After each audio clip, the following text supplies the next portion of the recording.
G'day everybody, my name is Lowell and welcome to the channel. So we have a reaction video for us today. This is going to be 10 best things to do in Yellowstone National Park. So let's jump in.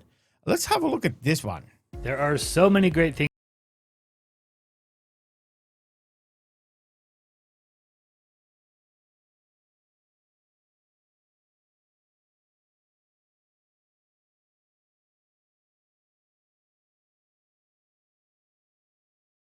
We'll try to provide you an idea of what the experience of visiting Yellowstone is like.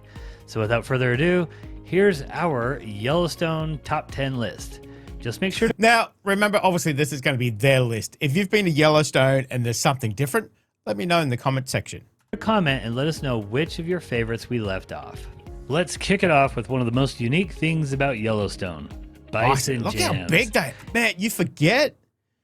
Obviously, we don't have them in Australia, but man, they're so huge. Look, it's the same size as the bloody car. It happens all the time. Wow. You're driving down the road to your next destination.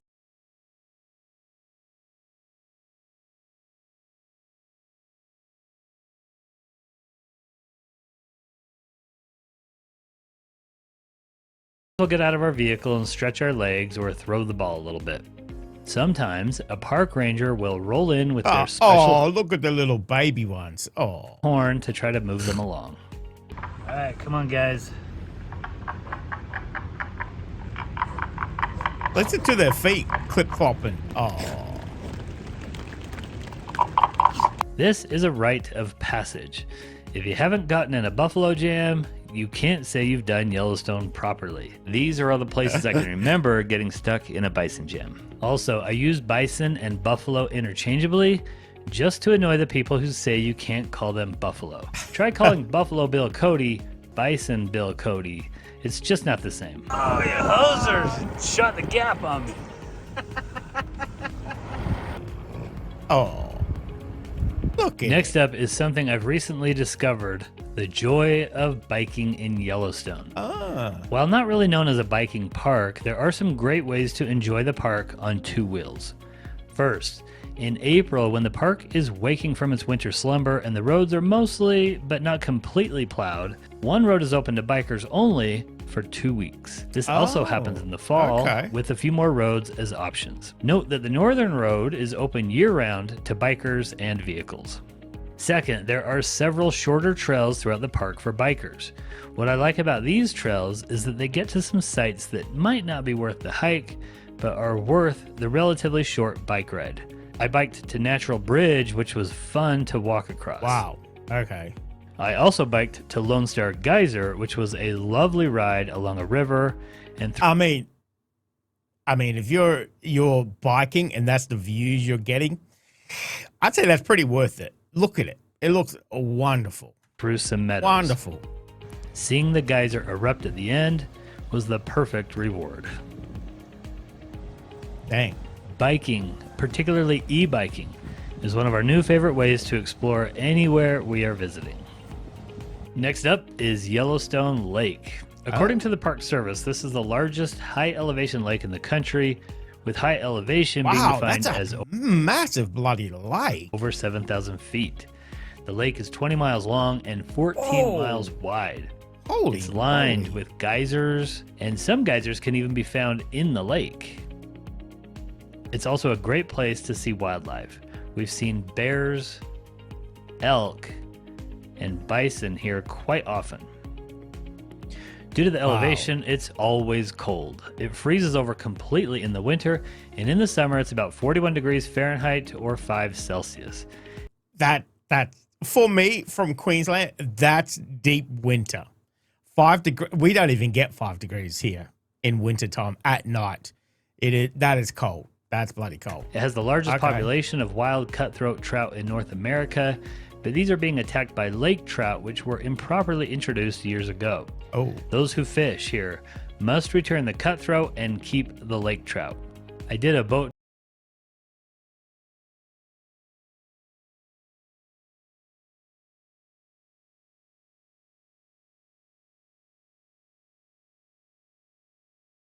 wrecked ship out in the lake.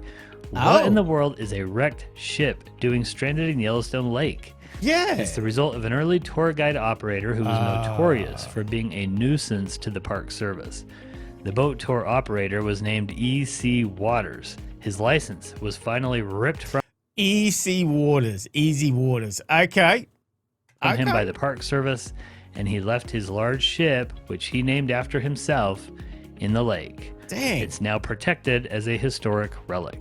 Last year, Cheryl tried kayaking on the lake. She absolutely loved it for about 5 minutes. That's when a storm looked like it might be rolling in, and the overly cautious tour provider canceled the ride. Our consolation prize was eating at the lake house with beautiful sunset views of the lake. That's pretty nice. While we scarfed down tacos. Oh. Up next is random geyser eruptions. Did you know that in the entire world there are about 1,000 geysers, and that Yellowstone has about half of them? They are found all over the park. They are found along the road, in lakes, in rivers, and in something called geyser basins. These are just open areas where some geysers are clumped together. Trees can't grow here, so they provide some nice open vistas in an otherwise densely forested. Now, with a geyser, I don't know if we have any in Australia. I couldn't tell you. I've never seen one. Does it smell? Is there a smell that's associated with it? Is it just smell like hot water? Does it, obviously because it's steaming? I don't know. Let me know if you've ever seen a geyser. Let me know. My first thought obviously would be sulfur, but I don't think that's got anything to do with it, does it? I don't know. Let me know. Let me know in the comment section. Park. These geyser basins may scare away the trees, but not the bison. I mean, buffalo, who especially enjoy them in the winter. One of the serendipitous joys of Yellowstone is seeing a random geyser erupt. We experience this almost every time we visit. We've even been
then enjoy a steak dinner with all the fixins, while enjoying cowboy songs, cowboy coffee,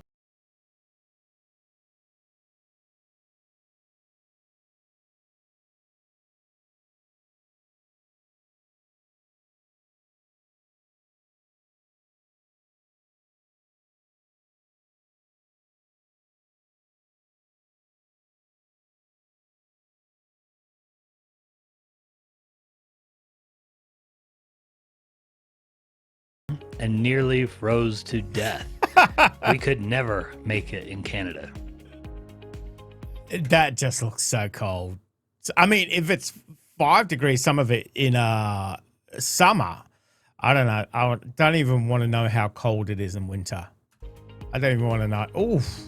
Anyway, it was an entirely different experience. Got a polar The park explorer. is virtually empty, and almost all the roads are turned into snow roads, accessible only by way of a snow coach or snowmobile. Wow. We rode the That'd be snow fun. coach to Old Faithful, where we spent the night at the Old Faithful Snow Lodge.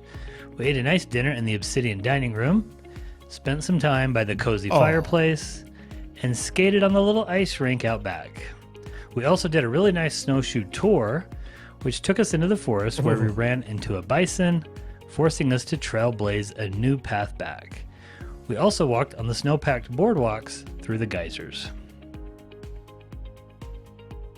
Speaking of, up next are boardwalks. When you visit Yellowstone, you'll walk on boardwalks.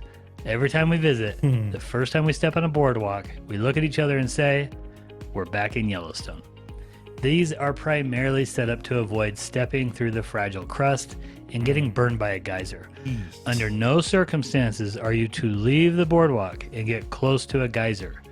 Even the bison know to stay on the boardwalks. Look at this buffalo on the boardwalk. But that doesn't stop some people from leaving the boardwalks for perfectly valid reasons, at least in their minds, such as peeing into Old Faithful or getting that perfect shot. Some think that by staying on the boardwalk, they will have the right of way. I don't know about you. Now, I know you're supposed to stay away from the what happened to when they come to you? But I think if a buffalo wants to cross the boardwalk in front of me, I'm going to give him plenty of space. Yep.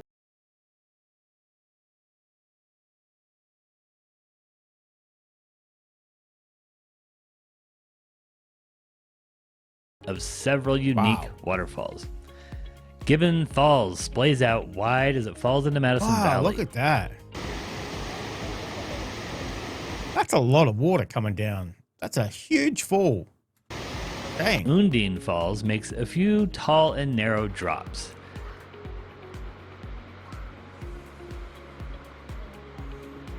As does Kepler.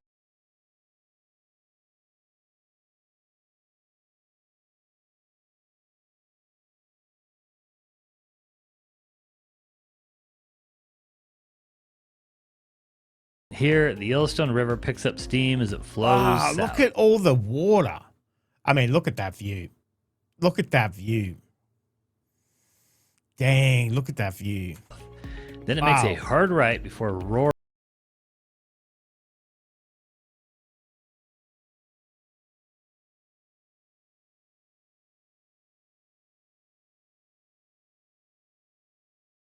Really feel its power. If you like waterfalls, Yellowstone is the place for you.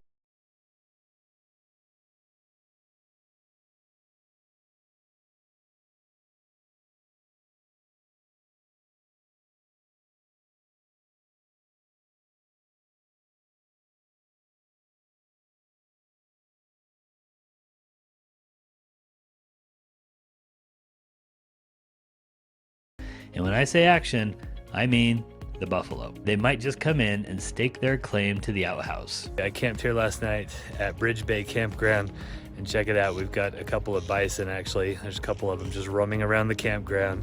This is Yellowstone for you. Like the boardwalks, my rule is if they want it, they can have it. We like attending the nighttime ranger programs in the amphitheaters, roasting marshmallows, and taking a morning walk to a nearby river. Even if you aren't camping, you can still get a similar experience just by stopping at one of several established picnic sites. Here again, they are often located alongside a river. They'll help you get away from the crowded restaurants with bad food, and you might see something cool like the time we saw a pelican fishing in the river, or the time we played baseball with buffalo dung. Ew. Up next is wildlife spotting. Wildlife roam the entire massive park. Elk rule the roost in Mammoth, where they might join your picnic. The bucks are most often seen out in the valleys, where people seem to think they would like a friend. Don't go Wolves near are best it. spotted much earlier than I'd like to get up. You don't need to spot the wolves, just the wolf watchers who know where the wolves' dens are. Binoculars won't do. You'll need a scope, which you can rent in nearby Gardner, Montana. The grand prize, of course, is to see a bear. In the old days, when it was okay to feed the bears, it was a guarantee you'd see one. Nowadays, feeding the bears will land you in jail with a $5,000 fine. Dang.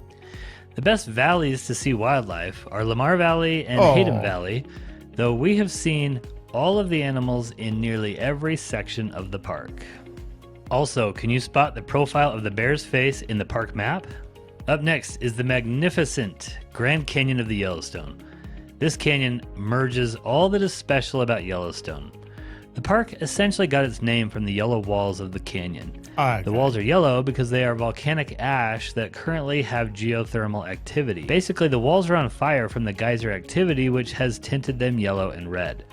The canyon is carved by the Yellowstone River, which flows north from Yellowstone Lake and goes over the upper falls, then takes another right and drops over the lower falls. The lower falls of the Yellowstone fall 300 majestic feet into the canyon. The canyon can be seen from several different viewpoints. Artist Point provides the best straight view of the canyon with the falls in the background. A short but steep hike leads down to the brink of the lower falls, where we can get a good look at the water flowing off the edge with the awesome canyon beyond. This is Yellowstone's finest. If you want to learn more about visiting Yellowstone, check out this video. And if you want to see what it's like to visit Yellowstone, click on this video. Thanks for watching. Wow. I got to tell you, that was a brilliant video. Brilliant video. Covered a lot of stuff. Obviously, I didn't know. You know, you see Yellowstone pictures, and it's always that one rainbow-colored geyser, I guess it is. But you don't know about the boardwalks and the interaction with the animals and all that. It just looked fantastic. Some of those views, that view looking down the canyon as well with the waterfall at the end, that is amazing. Amazing. That's the kind of thing that I would think of when I think of Yellowstone, you know,